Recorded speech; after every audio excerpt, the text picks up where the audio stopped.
لطفي واش بقى في اجنده احلامك؟ رانا تجاوزنا الوقت تاع البرنامج. شفت عم بالك رب يا حيمونطي عنده ما يخدم. عنده ما يخدم. بقات ان شاء الله ان شاء الله مشروع هو القضاء على البطاله في عنابه مع والي ولايه عنابه ان شاء الله.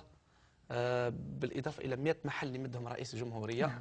احنا باش نتفاداو البيروقراطيه راح نجمعوا الشباب ان شاء الله في التياتر، واللي عنده مشروع حيوي قال واش انا حاب ندير ميكرو سوسيتي يعطيو له الحانوت ببلاش، ولونساج تعطي له صوارد فوق الحانوت تزيد تعطي له صوارد باه تدعم. وتكون تشاهد على نزاهه العمل. نكون انترميديار برك. على المستوى الفني واش احلامك طموحاتك؟ والله على المستوى الفني ان شاء الله نكملوا نغنيوا على فلسطين. إيه؟ ان شاء الله ان شاء الله. وكان مشروع تاع حوادث المرور قاعدين نديروا فيه لانه كان حمله مع التلفزه وكلش، انه هذا يخصنا الكل. درنا غنايه ان شاء الله هي راح تزيد تخرج. وبالاضافه الى يعني الرساله تاعي للشباب هي انه تفكروا باللي يا ربي اللي يرزق عول على روحك، ما تطيحش في البياج تاعهم هما وما عاونونيش وما دارونيش.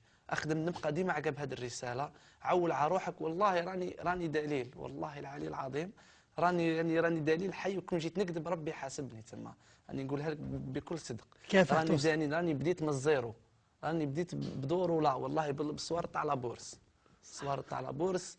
وبالعقل كيما نقول انا بكري كنت دور ولا ندور في الزقاق، درك راني الحمد لله نخلص في الزكاه كيما نقول في الاغنيه. دوك الكونترا معمر، درك الحمد لله راني خلصت في الزكاه. حفلات في فرنسا كثيره؟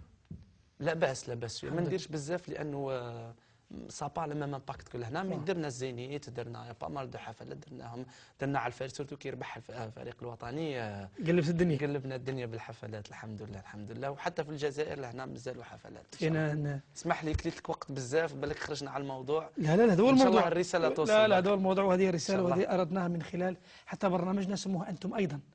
برنامجنا اسمه أنتم أيضا. يعني أنت ثاني لو تتعب، لو تؤمن بنفسك مثل ما فعل لطفي، يمكنك أن تحقق جميع أحلامك. لطفي إن شاء الله. أنا بمجيئك إلى هنا التقيت بصديق عزيز، أنت تعرف أنني مقدرك من زمان، كنا نتلاقى مع بعض. أتمنى لك كل التوفيق. آمين أجمعين. حتى أنت أتمنى لك نشوفك نجم النجوم إن شاء الله. الكاميرا أمامك يا لطفي، بلا سؤال، دون سؤال محدد، قل ما شئت ولمن شئت. تفضل. والله أنا نسلم على الشعب الجزائري الكل، سورتو الشبيبه تاعنا، ونقول لهم يعني بكل صدق والله عولوا على ربي ودير مجهودك. والله غير العلي العظيم اقسم بالله العلي العظيم مش حاب نبكي لانه مسؤوليه كبيره. والله لو يحبك ربي ولو يصح ربي باللي راك انسان يعني تستاهل والله.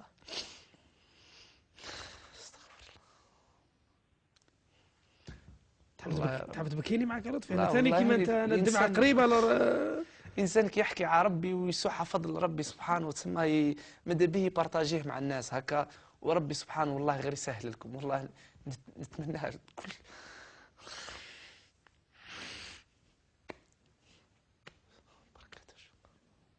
شكرا لك لطفي، شكرا ما وصفتك.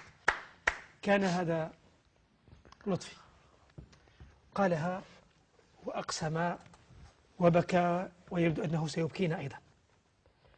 قال أنا اشتغلت جميع المهن، أنا تعبت، أنا درست، صاحب بكالوريا رياضيات، ويقسم أمامكم أنه من تعب بالضرورة يستجيب الله لتعبه ويحقق أحلامه. أنا متأكد أنكم أنتم أيضا يمكنكم تحقيق جميع أحلامكم لو آمنتم بأنفسكم وكافحتم تماما كنجمي هذا المساء لطفي، الذي أتمنى له باسمكم جميعا وباسم كل محبيه كل التوفيق. أتمنى لكم أن تحققوا كل أحلامكم. قولوا يا رب نلتقي على فرح. بارك الله فيك.